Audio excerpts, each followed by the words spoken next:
Miembros de Cristo, porque somos miembros de su cuerpo, de su carne y de sus huesos.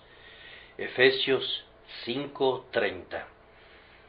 Ayer, cuando tuve la dolorosa tarea de hablar en el funeral de nuestro querido amigo, el señor William Olney, hablé sobre el texto que voy a usar nuevamente ahora. Lo estoy retomando porque realmente no prediqué ayer sobre ese texto, sino que simplemente traje a la memoria de ustedes una favorita expresión suya que escuché muchas veces de sus labios en oración. Él hablaba frecuentemente de nuestro ser uno con Cristo en una unión viva, amorosa, duradera, tres palabras que, en adición a ser una aliteración, son muy descriptivas de la naturaleza de nuestra unión con Cristo. Esas tres palabras, ustedes recordarán, fueron el título de mi sermón en presencia de esa notable asamblea que colmó este lugar para honrar la memoria de nuestro hermano, cuya más elevada ambición fue honrar a su Señor, a quien sirvió con mucha fidelidad. Pablo se refiere únicamente aquí a los verdaderos creyentes, hombres que reciben la vida por la gracia divina y son hechos vivos para Dios. De ellos afirma, no por una ficción ni por una exageración poética, sino por un hecho indisputable: somos miembros de su cuerpo, de su carne y de sus huesos.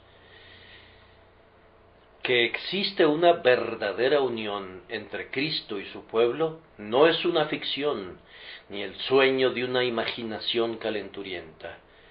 El pecado nos separó de Dios, y al deshacer lo que el pecado ha provocado, Cristo nos une así en una unión más real que cualquier otra unión en el mundo entero. Esta unión es muy cercana, y muy amorosa, y muy completa. Estamos tan cerca de Cristo que no podríamos estar más cerca, pues somos uno con Él. Somos tan amados por Cristo que ya no podemos ser amados más. Consideren cuán cercano y tierno es el vínculo cuando es cierto que Cristo nos amó y se entregó por nosotros. Es una unión más íntima que cualquier otra que pudiera existir entre los hombres. Nadie tiene mayor amor que este, que uno ponga su vida por sus amigos. Éramos sus enemigos cuando Cristo murió por nosotros para salvarnos y hacernos de tal manera uno con Él, que de Él obtuviéramos nuestra vida y en Él se escondiera esa misma vida. Es por tanto una unión muy amada y muy cercana la que Cristo ha establecido entre Él y sus redimidos, y esta unión no podría ser más completa de lo que es. Es también una unión sumamente maravillosa. Entre más piensen en ella, más asombrados quedarán y serán poseídos de un sagrado temor ante esa maravilla de la gracia. Bien lo dijo Kent: oh sagrada unión, firme y fuerte, cuán grandiosa gracia, cuán dulce cántico, que gusanos de la tierra puedan ser jamás uno con la deidad encarnada. Pero así es. Inclusive la encarnación de Cristo no es más maravillosa que su unión viva con su pueblo. Es algo que debemos considerar a menudo. Es la maravilla de los cielos. Es la más importante de las cosas que anhelan mirar los ángeles. Tal vez no puedan ver mucho en la superficie de esta verdad, pero entre más tiempo dediquen a su contemplación, y en la medida que en su meditación reciban la ayuda del Espíritu Santo, podrán ver más en este maravilloso mar de vidrio mezclado con fuego. Mi alma se alegra con la doctrina que Cristo y su pueblo son eternamente uno. Esta es una doctrina muy consoladora. Quien la entiende posee un océano de música en su alma. Quien pueda realmente comprenderla y alimentarse de ella, se sentará a menudo en los lugares celestiales con su Señor y tendrá un anticipo del día cuando esté con Él y sea semejante a Él. Aún ahora, puesto que somos uno con Él, no hay ninguna distancia entre nosotros. Estamos más cerca de Él que cualquier otra cosa que pudiera estarlo jamás. La propia idea de unión nos hace olvidar toda distancia. Verdaderamente, la distancia es aniquilada por completo. El amor nos une tan cercanamente con Cristo que Él se vuelve más para nosotros que nuestro propio ser. Y aunque ahora no lo vemos, sin embargo, por la fe nos regocijamos con indecible gozo, lleno de gloria. De paso puedo decir que esta doctrina es muy práctica. No es simplemente un terrón de azúcar para su boca, es una luz para su camino, pues el que dice que permanece en él debe andar como él anduvo. Debemos cuidar que el amor que rodeaba los pies de Cristo esté siempre brillando en nuestro sendero. Debemos intentar hacer el bien, siguiendo los pasos de nuestro Señor. Sería dar un mentiz a esta doctrina si viviéramos en pecado, pues si somos uno con Él, entonces debemos estar en el mundo como estaba Él, y llenos de su espíritu, debemos buscar reproducir su vida ante el mundo. Estos pensamientos pueden servirnos de introducción a la consideración más plena de este grandioso tema. Comenzaré diciendo que en la Santa Escritura, la unión entre Cristo y su pueblo está explicada de varias formas. Luego intentaré demostrarles que la metáfora de nuestro texto está llena de significado. Y en tercer lugar, les demostraré que la doctrina de nuestra unión con Cristo tiene sus lecciones prácticas. Al deleitar nuestros corazones con la gloriosa verdad que somos miembros de su cuerpo, de su carne y de sus huesos, tengamos la determinación de vivir como quienes están unidos así al Señor de la vida. Nuestro primer pensamiento es que esta unión es explicada de varias maneras. Ese hecho bendito está por encima de nuestro más elevado pensamiento. No nos sorprende, entonces, que el lenguaje fracase al tratar de describirlo adecuadamente. Símil tras símil es usado. Yo solo voy a mencionar 4 de ellos. La unión entre Cristo y el creyente es descrita como la unión del cimiento y de la piedra. Acercándoos a él, piedra viva, desechada ciertamente por los hombres, mas para Dios escogida y preciosa, vosotros también, como piedras vivas, sed edificados como casa espiritual. Nosotros estamos sobre él de la misma manera que la piedra descansa sobre el cimiento. Muy bien podemos cantar: toda mi esperanza sobre ti está puesta, toda mi ayuda de ti la obtengo. En su dependencia, la piedra es una con el fundamento. En el tiempo de nuestra necesidad, más nos apretamos a Cristo. Entre más afligidos estén nuestros corazones, más echamos toda nuestra ansiedad sobre Él. Es la pesada piedra que se pega al cimiento. Es posible que la piedra liviana se la lleve el viento, pero nosotros nos aferramos todo el tiempo, dependiendo enteramente de Él, del mismo modo que la piedra descansa sobre la roca que está debajo. La piedra no soporta su propio peso, sólo descansa allí donde es colocada. Así nosotros descansamos sobre Cristo. Él es el cimiento y nosotros reposamos en él. Además, la piedra se adhiere al cimiento, formando una unidad. En el curso del tiempo, la piedra se enlaza más a los cimientos. Cuando se coloca allí la mezcla al principio y está húmeda, ustedes podrían sacudir la piedra, pero muy pronto la mezcla se seca y la piedra queda pegada a los cimientos y se sostiene firme. En las viejas paredes romanas no se puede quitar una piedra, pues el cemento que une a una piedra con la otra es tan fuerte como la piedra misma. Y, en verdad, eso que nos une a Cristo es más fuerte que nosotros. Nosotros podremos ser quebrados, pero el lazo de amor que nos sostiene unidos a Cristo como un poderoso cemento, nuestro cimiento, no puede ser quebrado jamás.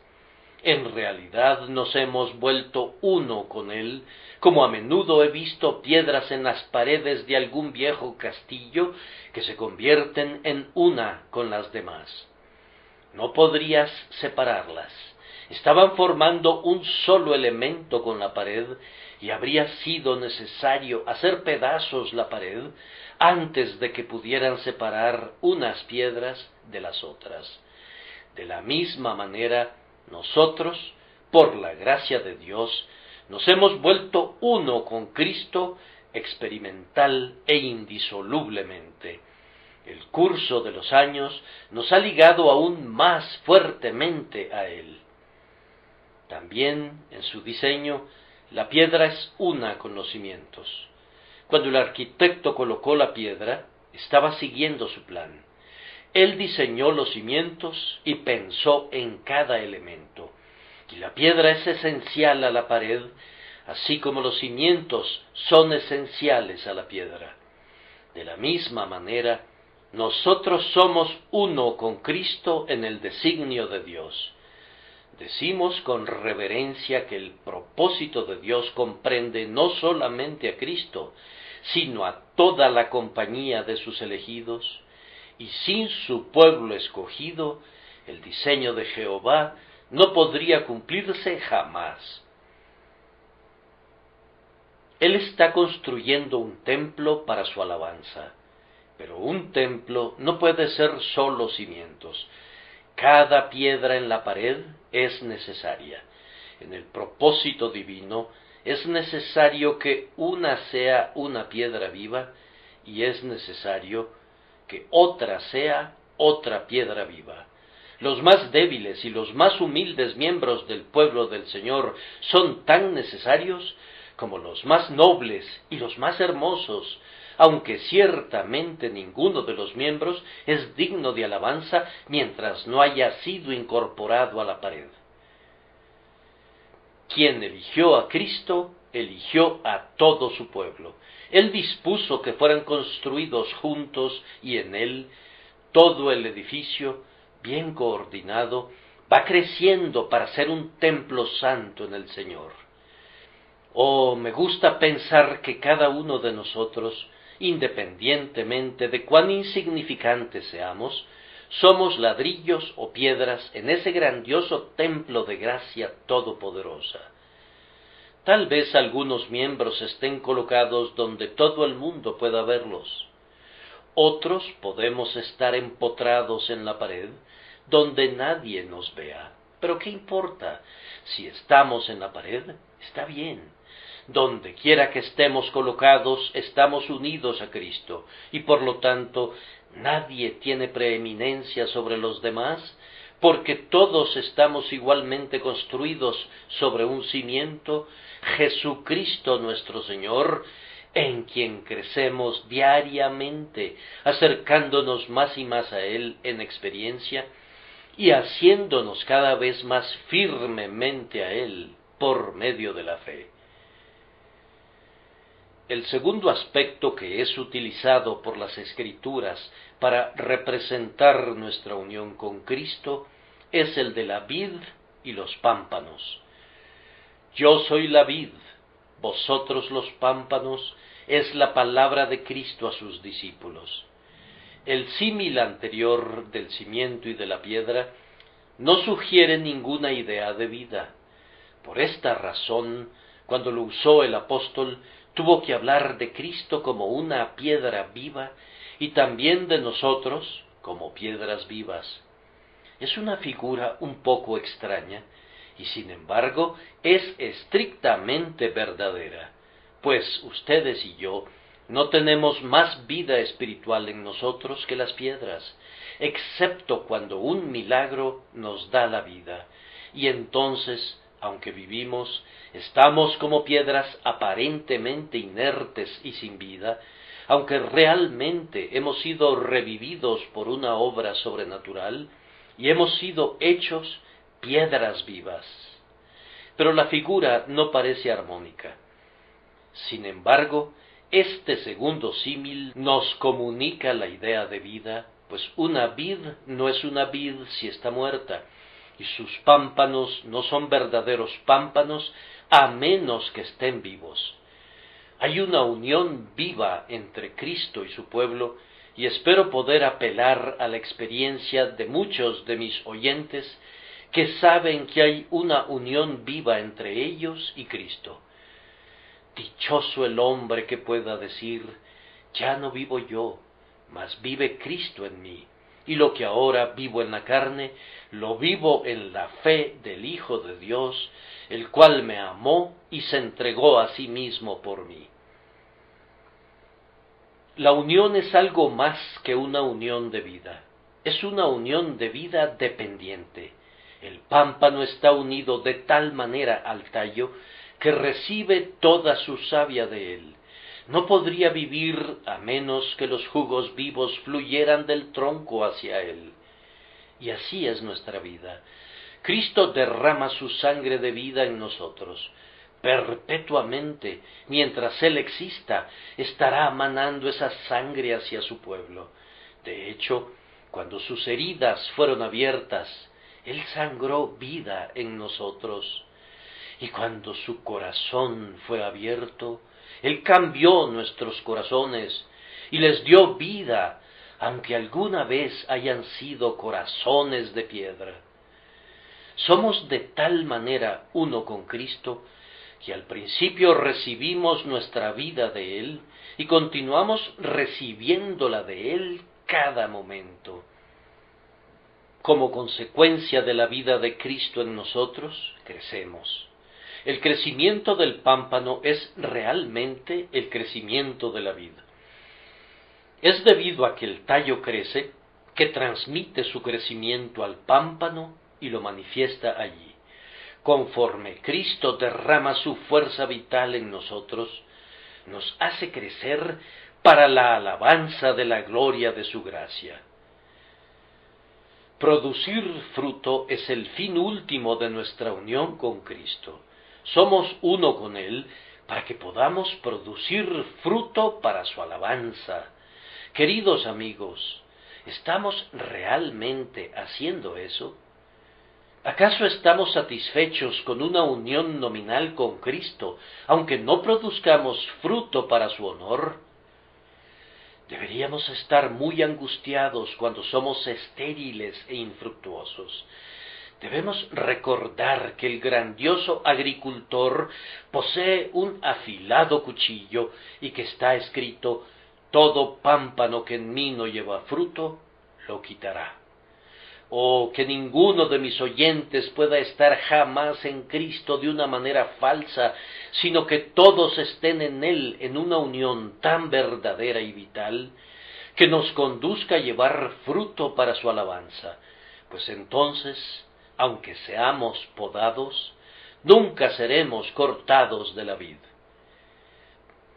La tercera metáfora de la que se sirve el Salvador en relación a esta unión es la del esposo y la esposa. Porque el marido es cabeza de la mujer, así como Cristo es cabeza de la Iglesia. Aquí encontramos una unión no solamente de vida, sino también de amor. Es digno de notarse que las dos palabras, vida y amor, sean tan semejantes la una a la otra. En las cosas espirituales, las dos cosas no solamente son similares, sino que son exactamente iguales.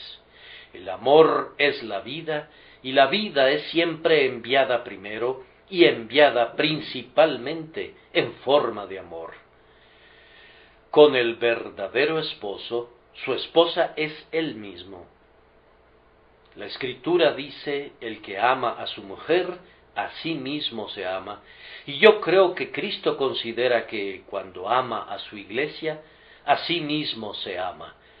Su cuidado por nosotros es ahora su cuidado por sí mismo, puesto que Él nos ha tomado para que estemos en eterna unión matrimonial con Él mismo, nos considera como Él mismo, y cuida de nosotros como cuida de sí mismo, porque somos miembros de su cuerpo, de su carne y de sus huesos. Ningún hombre cuerdo lesionará su propia carne, porque nadie aborreció jamás a su propia carne, sino que la sustenta y la cuida, como también Cristo a la Iglesia. Así que Cristo cuida de su pueblo porque lo considera unido a sí mismo por esos lazos que lo hace ser como él mismo. Así somos sustentados como la niña de su ojo. Recuerden que en cada familia la esposa es la madre de los hijos, y así es en la Iglesia de Cristo. Él quiere que todos nosotros le engendremos una santa simiente espiritual. Si permanecemos en Él, podremos propagar nuestra fe y traer a otros a la Iglesia. Cada creyente debe tener este propósito ante Él como el gozo de su vida, pues así Cristo verá linaje, vivirá por largos días, y la voluntad de Jehová será en su mano prosperada. La esposa también es quien cuida de la casa. Ella cuida de los asuntos domésticos de su marido, y así quiere el Señor Cristo que su pueblo cuide de sus intereses y de todo lo que le pertenece, pues Él nos ha encomendado estas cosas a nosotros, como el esposo encomienda su tesoro a su esposa. Él nos ha dejado como custodios de todo lo que tiene. En un sentido, somos los mayordomos de su casa, pero en otro sentido más íntimo, estamos unidos a Él por lazos matrimoniales que no pueden ser disueltos nunca. Es un tema muy dulce, pero no puedo demorarme mucho en él. Permitan que sus propios pensamientos se vuelvan fragantes con ese aroma, independientemente de cuán íntima pueda ser la unión del marido y de la esposa. La unión entre el creyente y Cristo es todavía más íntima. Oh, que la comprendiéramos cada día más. Oh Jesús, sé para mí una realidad viva y brillante, más presente para la ávida visión de la fe que cualquier otro objeto externo visto, más amado, más íntimamente cercano que el más dulce lazo terrenal. Toda la imaginería humana es incapaz de explicar la unión entre Cristo y su pueblo, pero el símil en nuestro texto es ahora el de la cabeza y los miembros. El apóstol dice de Cristo que somos miembros de su cuerpo, de su sangre y de sus huesos. Cristo es la cabeza y nosotros somos miembros de su cuerpo. ¡Cuán maravillosa es esta unión! En la primera metáfora, la del fundamento y la piedra, teníamos la idea del apoyo. En la segunda, la de la vid y de los pámpanos, la idea de la vida. La unión del marido y la mujer nos aportó el pensamiento del amor. Ahora aquí tenemos la sugerencia de identidad. Hay dos vidas en el esposo y la esposa, pero solo hay una vida en la cabeza y el cuerpo, Y en este sentido, esta metáfora revela la verdadera relación de Cristo con su pueblo más claramente que cualquier otra.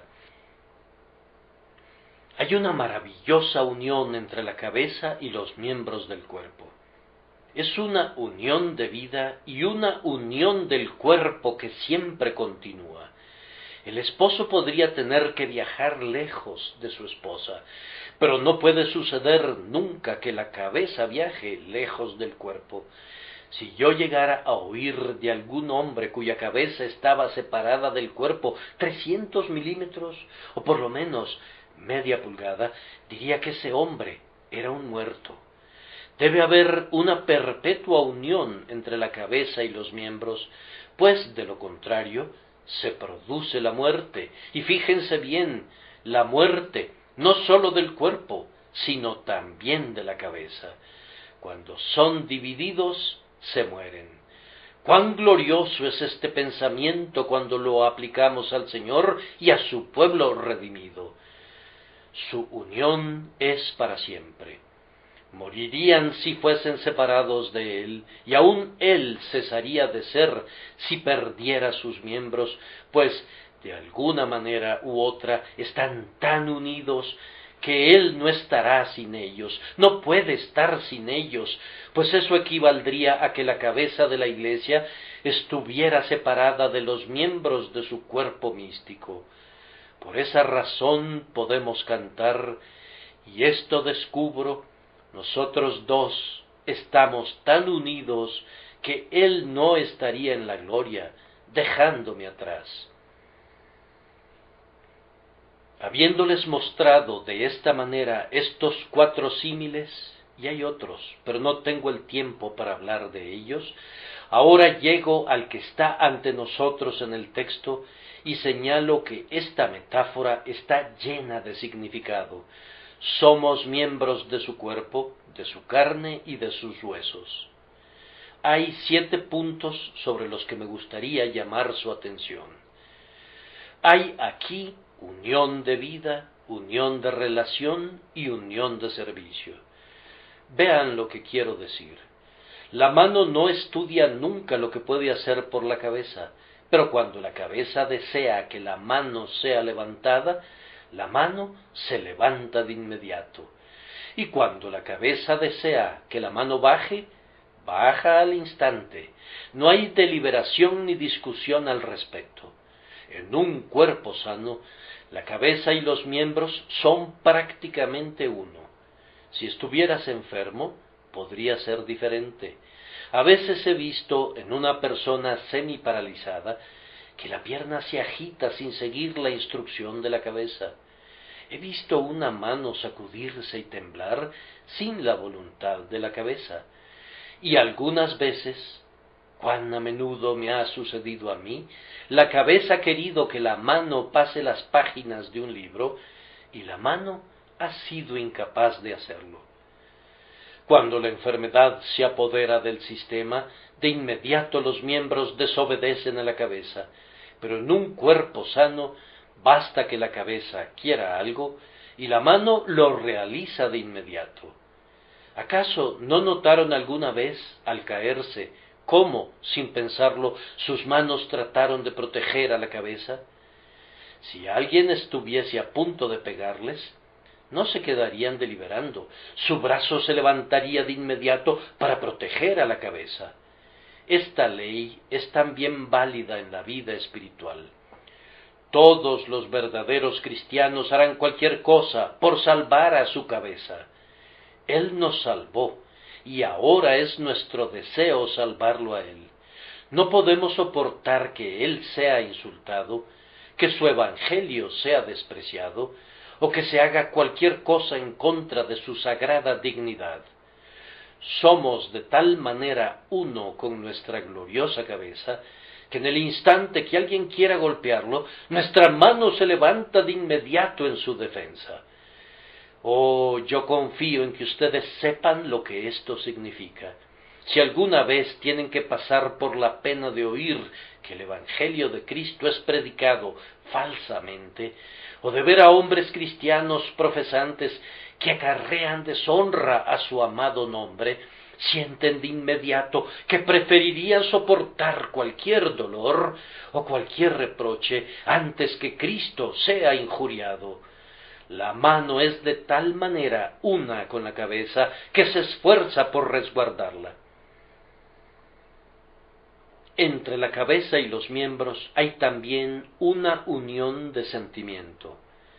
Si la cabeza se duele, ustedes sienten ese dolor por todas partes, están completamente enfermos.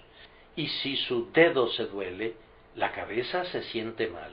Hay tal coordinación entre todas las partes del cuerpo que si un miembro padece, todos los miembros se duelen con él, y si un miembro recibe honra, todos los miembros con él se gozan. Vosotros, pues, sois el cuerpo de Cristo y miembros cada uno en particular. Cristo es nuestra cabeza y la cabeza sufre especialmente por los miembros. No estoy seguro de que siempre sea tan claro que una mano sufra por la otra mano, como es muy claro que la cabeza sufre por causa de cualquiera de las manos. Así sucede con la Iglesia. No siempre puede estar claro que todos los miembros sienten afinidad unos con otros, pero siempre está muy claro que Cristo se identifica con cada uno de los miembros de su pueblo. De alguna manera hay una conexión más rápida de la cabeza a la mano que la que hay de una mano a la otra, y hay una afinidad más profunda entre Cristo y su pueblo de la que normalmente hay entre uno de sus siervos y otro. Está escrito en lo concerniente a su pueblo que en toda angustia de ellos Él fue angustiado. En todas tus aflicciones, Hijo de Dios, tu cabeza celestial siente dolor. Además, hay una unión de mutua necesidad entre los miembros y la cabeza. La cabeza necesita al cuerpo. Ahora debo hablar con sumo cuidado cuando relaciono el pensamiento con Cristo, pero aún así es verdad. ¿Qué sería mi cabeza sin mi cuerpo? Sería un espectáculo espantoso. Y Cristo sin su pueblo estaría incompleto. Un Cristo que muere sin redimir a nadie. Un Cristo vivo, sin nadie que viva por su vida, sería un horrendo fracaso.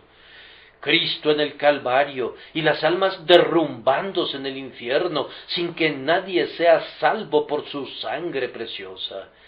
Cristo encarnado en la cruz, sin que nadie sea salvado mediante su encarnación y su muerte, sería un horrible espectáculo. Se dice que la Iglesia es la plenitud de Cristo, la Iglesia, la cual es su cuerpo, la plenitud de aquel que todo lo llena en todo. Esta es una expresión maravillosa.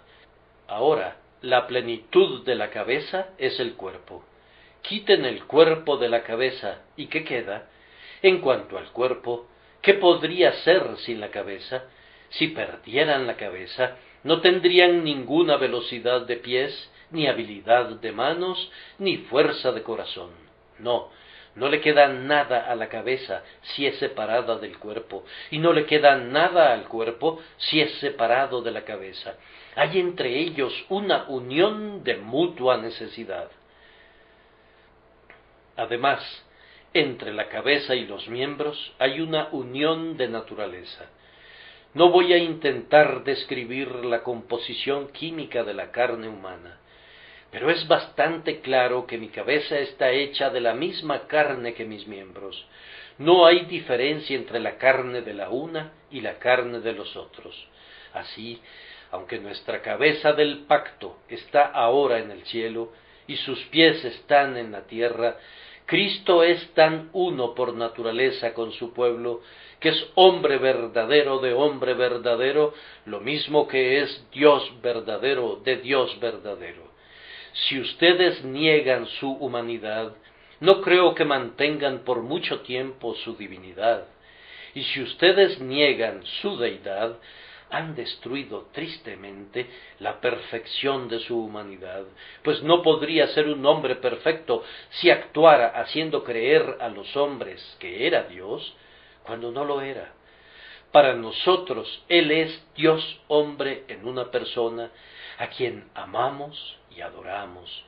Su naturaleza es la misma que la nuestra, y estamos unidos a Él para siempre. Señor Jesús, somos uno contigo. Oh altura, oh profundidad de amor, contigo morimos en el madero y en ti vivimos arriba. Oh, enséñanos, Señor, a conocer y reconocer este misterio maravilloso, que tú con nosotros eres verdaderamente uno y nosotros somos uno contigo. Entre Cristo y su pueblo hay también una unión de posesión. Nada que pertenezca a mi cabeza deja de pertenecer a mi mano. Cualquier cosa que mi cabeza reclame como propia, mi mano también puede reclamar como propia. Pobre pecador, cualquier cosa que pertenezca a Cristo, te pertenece a ti.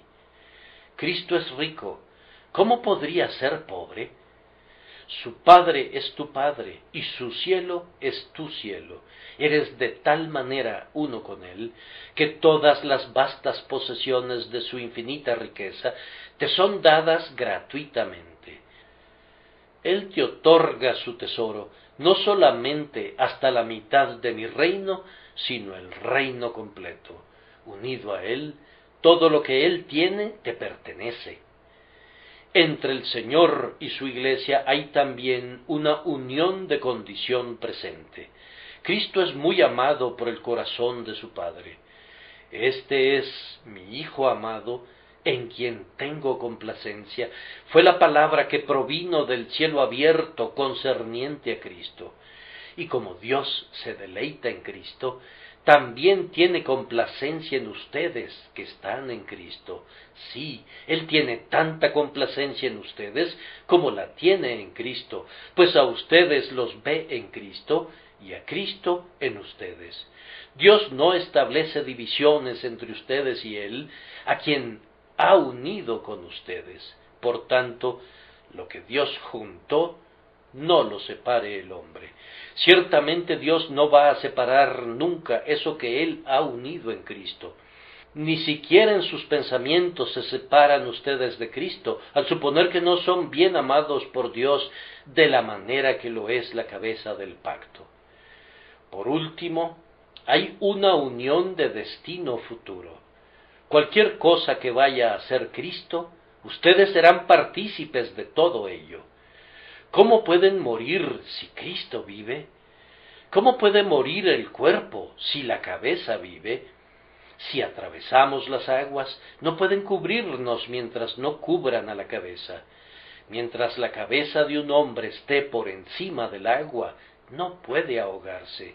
Y Cristo allá arriba, en las eternidades de la gloria, no puede ser conquistado nunca, tampoco podrán ser vencidos quienes son uno con Él, por siempre jamás, a menos que el Cristo muera, a menos que expire el Hijo de Dios inmortal. Ustedes que están unidos a Él en el propósito de Dios y en la fe que ahora se aferra a Él, vivirán y reinarán.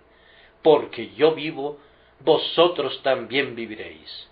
¿Acaso no es eso un descanso para todo temor de destrucción? Ustedes son tan uno con Él, que cuando el sol se vuelve un carbón quemado y la luna se convierte en un coágulo de sangre, cuando las estrellas caigan como hojas del otoño y el cielo y la tierra se derritan, volviendo a la nada desde donde la omnipotencia los ha llamado, ustedes vivirán, pues quien es su cabeza vivirá.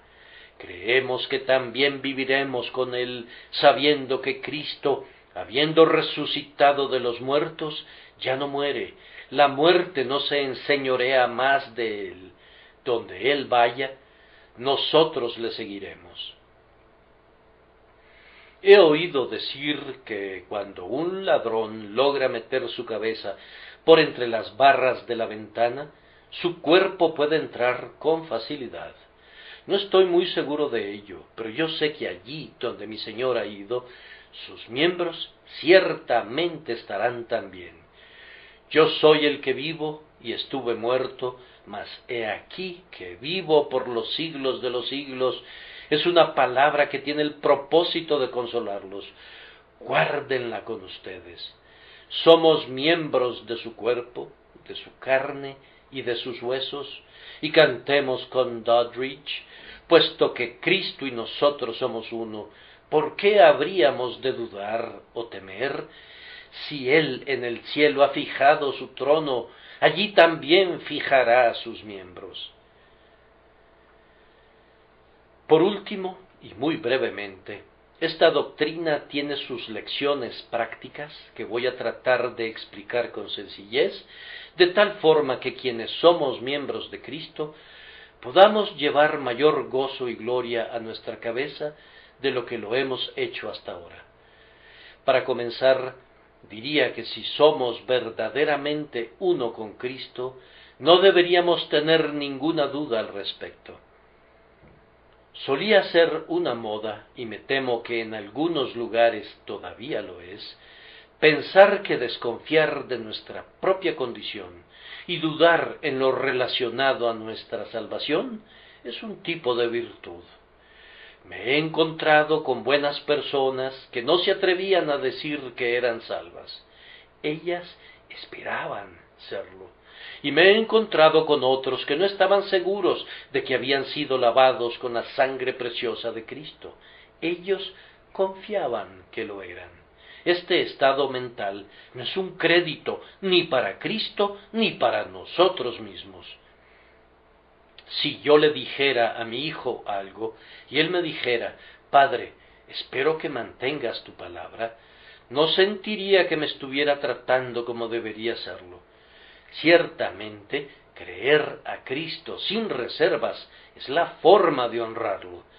Si somos uno con Él, perderíamos el consuelo del hecho si no conociéramos con certeza nuestra bendita unión. Perderíamos mucho de la confianza que nos vendría del hecho si no nos posesionamos de la realidad, y se nos sustrae mucho del gozo que trae, y sabremos poco del significado de esa palabra. El gozo de Jehová es vuestra fuerza, si no creemos simplemente como niños y recibimos el significado de la palabra tal como es, estando seguros de ello. Esta es una época de duda, pero en lo que a mí concierne no dudaré. Ya he dudado lo suficiente, y más que suficiente. Terminé con mis dudas hace mucho tiempo. Puedo decir con Pablo, yo sé a quién he creído, y estoy seguro que es poderoso para guardar mi depósito para aquel día. La salvación es por fe. La condenación viene por la duda. La duda es la muerte de todo consuelo, la destrucción de toda fuerza, el enemigo de Dios y del hombre. Si somos uno con Cristo, deberíamos ir por el mundo como príncipes, deberíamos ser como Abraham entre sus compañeros, que no reclamó ningún principado ni llevó ninguna corona, pero que sin embargo pudo decirle al rey de Sodoma lo que ya había prometido solemnemente al Señor, que desde un hilo hasta una correa de calzado, nada tomaré de todo lo que es tuyo, para que no digas, yo enriquecí a Abraham. Si ustedes son uno con Cristo, traten al mundo de esa manera. Oh mundo, tú no puedes bendecirme. Dios me ha bendecido. Tú no puedes maldecirme. Dios me ha bendecido. ¿Acaso te ríes? Ríete si eso te hace sentir bien. ¿Acaso frunces el ceño? ¿Qué me importa a mí? Si Dios me ha sonreído, tú puedes desdeñarme. Si soy uno con Cristo, yo espero que tú me tengas en muy poca cosa, pues tú despreciaste a mi cabeza. ¿Acaso el cuerpo de Cristo debería esperar mejor tratamiento que el que recibió la cabeza? Si somos uno con Cristo, recordaremos que deshonrarnos a nosotros mismos es involucrar en esa deshonra a nuestro Señor. Si yo deshonro cualquier parte de mi cuerpo, mi cabeza siente vergüenza por ello, y puesto que somos miembros de Cristo, debemos tener mucho cuidado de cómo nos comportamos para que no le causemos ninguna pena. Los hombres juzgarán de Cristo por su pueblo. Si yo viera un par de piernas que caminan inestablemente a lo largo de la calle, estaría inclinado a opinar que pertenecen a una cabeza ebria. Si nuestro caminar entre los hombres no es como es digno del Evangelio, ¿qué pensamientos tan duros acerca de nuestro Salvador tendrán los que nos rodean? Por supuesto, nosotros sabemos que toda concepción errónea acerca de Él es falsa, pues Él es hermoso y no hay mancha en Él, pero aún así su nombre y su causa sufrirán deshonra. Por tanto, no nos causemos lesiones, ni nos contaminemos a nosotros mismos, para no traer reproche a quien amamos. A continuación, si somos uno con Él, debería ser muy natural que pensáramos en Él. Habemos muchos que podemos decir sin exagerar que, aunque no pensamos tanto en nuestro Señor como deberíamos, y no nos mantengamos contemplándolo a Él como desearíamos, sin embargo, hemos pasado más tiempo con Él que el tiempo que hemos pasado con cualquier otra persona, más que con la esposa o los hijos, más que con nuestros compañeros más queridos de la iglesia o del mundo. Y lo conocemos mejor de lo que conocemos a cualquier otra persona. Aunque sea poco lo que conozcamos de Él, comparado con lo que esperamos conocer, sin embargo su amor se ha vuelto para nosotros el hecho más brillante y conspicuo de toda nuestra historia. Conocemos muy pocas cosas, pero sabemos que somos uno con Cristo en una unión que no será quebrantada nunca. También lo conocemos por nuestra comunión con Él. Lo vimos esta mañana, lo hemos visto durante el día, lo veremos nuevamente esta noche. No me gustaría irme a la cama con ningún otro pensamiento en mi mente que este. Rociado nuevamente con la sangre que perdona, me pongo a descansar, como abrazado por mi Dios, o sobre el pecho de mi Salvador. Si somos uno con Él, vivir con Él debe ser la cosa más natural de nuestras vidas. Sin embargo, ¿acaso no he escuchado de algunas personas que profesan que no han tenido comunión con Cristo durante muchos días? Una vez conversé con un hermano que habló mucho acerca de muchas cosas, y cuando se hubo quejado de esto y de lo otro, me incliné hacia él y le pregunté: hermano, ¿cuándo fue la última vez que tuviste una comunión cercana con Cristo? Él respondió: oh, me agarraste fuera de balance. Cuando le pregunté: ¿qué quieres decir con eso?, respondió: me temo que no he tenido ninguna comunión con Cristo durante meses. Yo sospechaba que así era, pues de lo contrario, su conversación no hubiese sido como fue. Qué cosa tan triste para una esposa debe ser vivir con su esposo en casa, sin poder hablarle durante semanas. Pero cuánto peor es que nosotros, que profesamos ser uno con Cristo, no tengamos ningún tipo de comunicación con Él durante largos meses. Esto es algo perfectamente horrible. Dios nos libre de algo semejante, que pensemos continuamente en nuestro Señor y vivamos siempre con Él, porque somos uno con Él. Además, siendo uno con Cristo, servirle debe ser muy natural. Ciertamente existimos únicamente para cumplir su voluntad y para glorificar su nombre. ¿De qué sirven mis manos y pies a menos que se muevan impulsados por mi cabeza? Serían sólo estorbos a menos que estén listos a obedecer la orden de mi mente. Si tus brazos colgaran inútiles, tú no sabrías qué hacer con ellos. A cualquier lado que te volvieses, te estarían estorbando. Estar paralizado es lo más antinatural, pero me temo que hay muchos de nosotros que son de poco servicio para nuestro Señor. Oímos su palabra, pero no la obedecemos. Él busca obreros, y no respondemos corriendo a su llamado.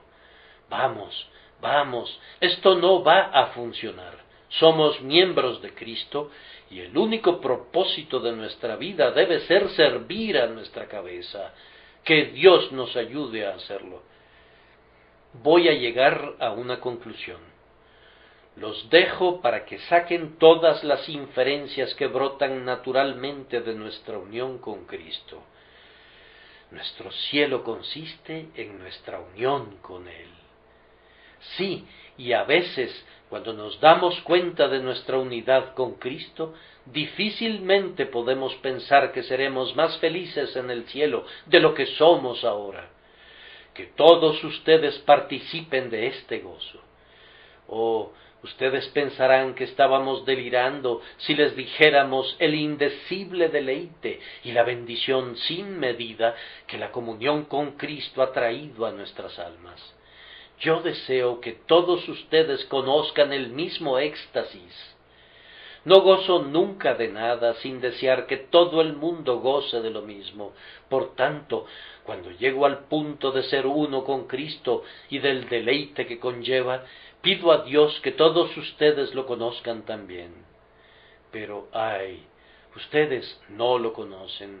Algunos de ustedes ni siquiera desean conocerlo.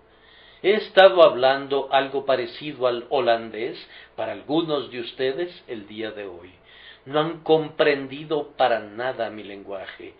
Que el simple hecho que no lo hayan comprendido o que no les haya preocupado para nada, los lleve a sospechar que hay un gozo desconocido para ustedes y una vida que no han encontrado, y cuando sepan que es así, buscad a Jehová mientras pueda ser hallado, llamadle en tanto que está cercano.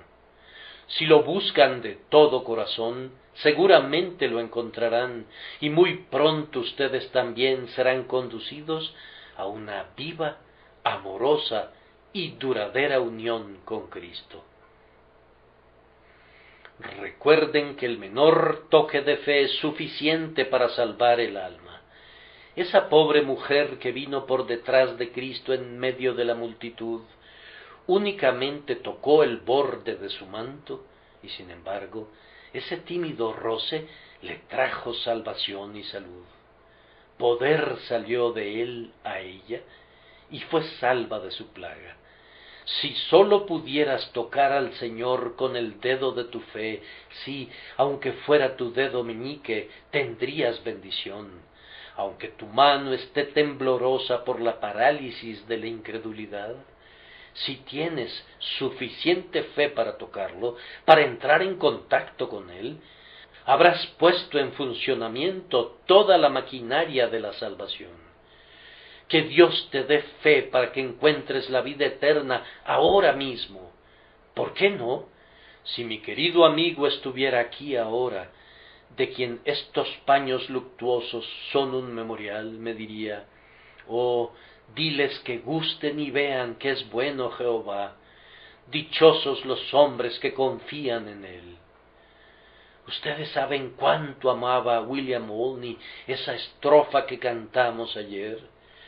Oh, solo hagan una prueba de su amor, la experiencia decidirá cuán benditos son aquellos, y únicamente aquellos, que confían en su verdad.